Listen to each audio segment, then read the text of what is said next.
The Trump regime just got disastrous news from the latest Pew Research poll showing Donald Trump at negative 19 approval, 19 points underwater, and they're showing why. Again today, we had Trump's chief propagandist, Caroline Levitt, giving just a disastrous interview with Fox, where after Donald Trump said that he was going to unilaterally reduce the 145% tariffs on China yesterday, which was a good sign to the market after Trump's reckless trade war has been destroying the United States economy. In this interview moments ago with Fox, chief propagandist Caroline Levitt says, "Let me be clear. There will be no unilateral reductions in tariffs against China." Play this clip. Caroline, let's see if we can break a little news here. What's the timetable for the reduction in the tariffs against China? The president was ambiguous about it. Scott Bessent seemed to suggest it wouldn't happen until negotiations are at least underway. Let me be clear. There will be no unilateral reduction in tariffs against China. The president has made it clear China needs to make a deal with the United States of America, and we are optimistic that will happen. And when that continues, it'll be up to the president what the tariff rate on China will be. But we certainly need to see a reduction in tariffs and non-monetary tariff barriers from China as well. And we also need to continue seeing these companies abroad return their manufacturing to the United States of America, so we can shore up these critical supply chains. Okay. Well, markets seem to be watching every bit of it, well off their highs of the session, but still up about 500 points today. And again, it's this volatility that's just crushing the American brand. Tariffs on, tariffs off. We're going to win the trade war. I'm not going to go hard on China.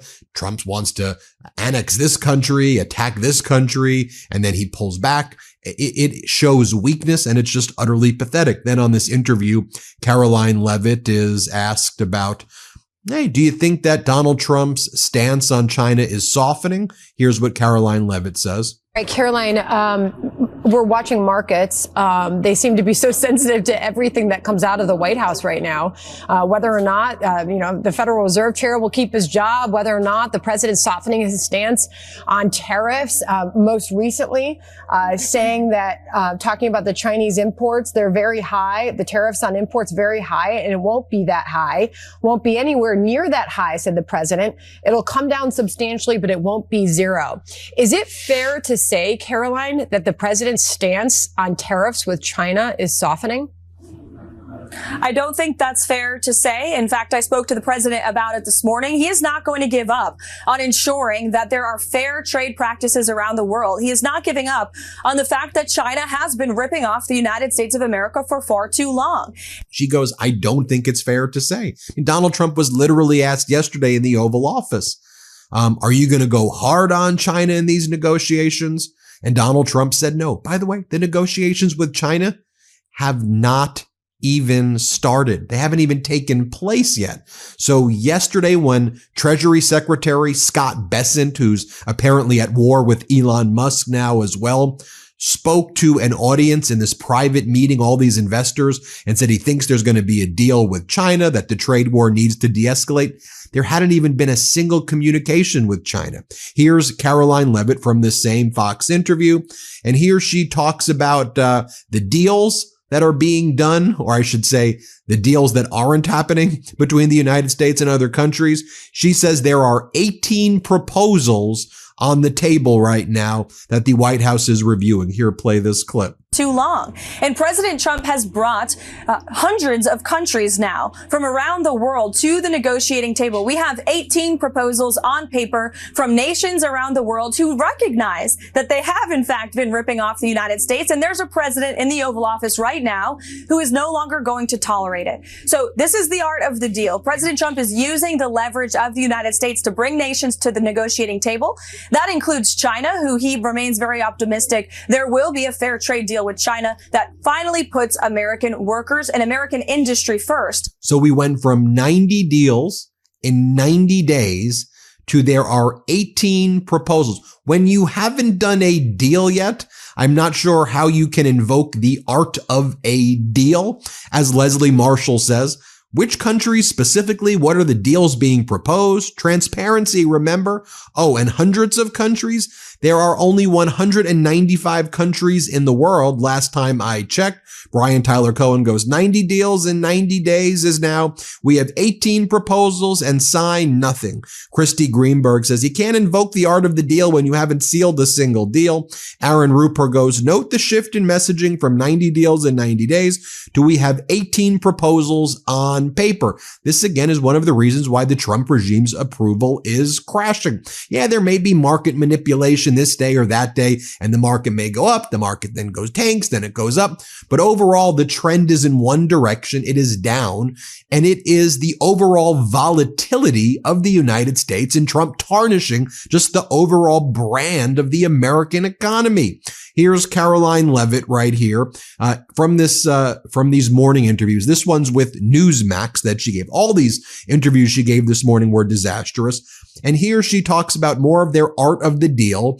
And she talks about how Trump is upset with Zelensky not moving on the deal and that Zelensky's been litigating issues of a deal with Russia in the press. So they blame Zelensky for everything, not Putin, who unlawfully invaded Ukraine. Here, play this clip. And in order to make a good deal, both sides have to walk away a little bit unhappy. And unfortunately, President Zelensky has been trying to litigate this peace negotiation in the press. And that's unacceptable to the president. These should be closed-door negotiations. The president's national security team, his advisors, have exuded significant time, energy, and effort to try to bring this war to an end.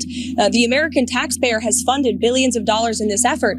And enough is enough. The president's frustrated. His patience is running very thin. He wants to do what's right for the world. He wants to see peace. He wants to see the killing stopped. But you need both sides of the war willing to do that. And unfortunately, President Zelensky seems to be moving in the wrong direction. And just so we're all on the same page, and Tommy Viator says this right here, according to Axios, Trump has told Zelensky that he has until the end of the day to accept this offer, or else the U.S. will walk away from talks. Just pause there. Donald Trump, who said that he would bring peace to Ukraine in 24 hours, we're going to walk away. And he goes, it's hard for me to see how the U.S. walking away from the peace talks is worse for Ukraine than this. Here's what Russia gets under Trump's proposal.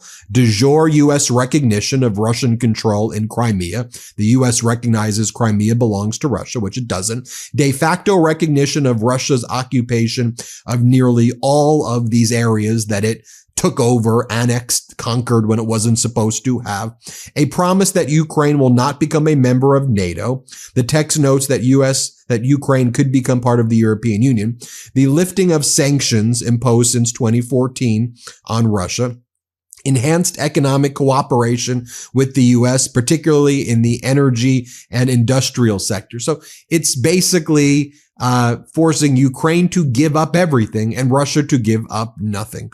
Oh, and then Caroline Levitt talks about Trump's big agenda today was installing a flagpole at the White House that's 100 feet tall. And Caroline Levitt says, oh, this is a major priority of his. Here, play this clip. I'm sorry? Can you talk about the motivation behind, as well as the significance of the president's move to install massive American flags? Oh, the flags. I thought you were referring to the flags be lowered in honor of Pope Francis. Yeah, look, I mean, the president is a real estate developer at heart, and he's always looking for ways to improve the White House complex, not for him, but for future generations, for future presidents. He has some fun ideas for this complex, which we've kept you all apprised of as they have happened and will continue to do. So you can expect to look up, I think, quite soon and see a very big, beautiful American flag, perhaps on the North Lawn and the South Lawn. I think it has yet to be decided. So we'll see you all later. Thanks. Really, that's what you're focused on. And by the way, the press corps, I mean, that chases Donald Trump. So it's so embarrassing. So I did a video this morning. You can go and watch it. Donald Trump was, you may want to wash your hands after watching the video. Donald Trump was like wandering around the North Lawn of the White House. And people were like, why is he wandering around the North Lawn of the White House? Because his big priority today was to build a 100-foot flagpole to have 100-foot United States flags in the White House. That was one of his main focuses up there. Performative patriotism, while people like Pete Hegseth engage in classified communications on Signal apps and put our fighter pilots and troops in jeopardy. By the way, the Houthis shot down another drone today. But then Trump look how embarrassing this is. The White House press corps run and literally chase him to ask him questions. Like, all right, he'll answer a question, but you have to run. You have to sprint. So as Donald Trump's wandering around, he makes the press literally sprint to ask him questions. And the person who gets there first gets to ask the first question. This is real. Here, watch this.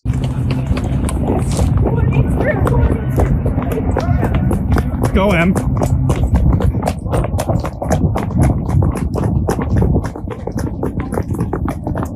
So ultimately, Donald Trump then, once they run, talks about the 100-foot tall American flag. Play this clip. You said you were going up to the lawn for a flag. What was going on? We're putting up a beautiful, almost 100-foot tall American flag on this side and another one on the other side, 2 flags, top of the line.